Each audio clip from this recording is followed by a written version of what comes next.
belum masat.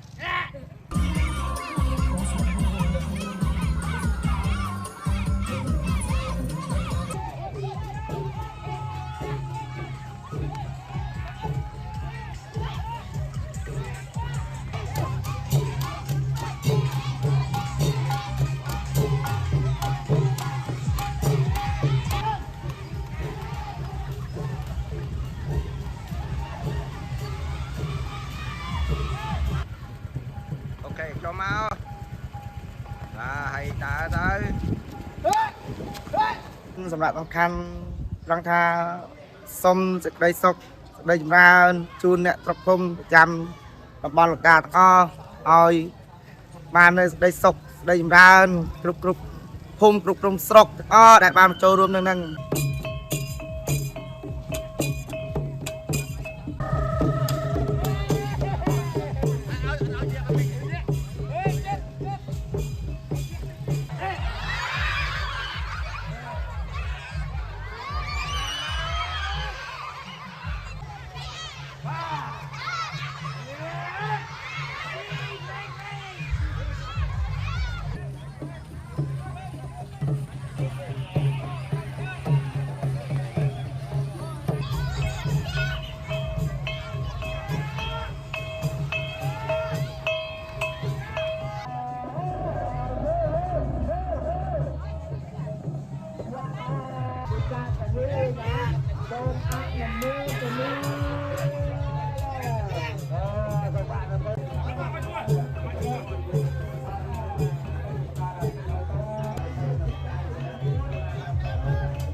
ឲ្យព្រៀងច្រើនធ្វើដំណាំផលទៅស្រូវធ្វើអីឲ្យបានផលបានល្អឲ្យបានផលច្រើនដើម្បីឲ្យប្រជាជនកាន់តែមានយ៉ាងថាមានដំណាំល្អហើយយើងមាននេះច្រើនមកផលទាំងដំណាំទាំងបន្លែផ្លែឈើហ្នឹងចឹង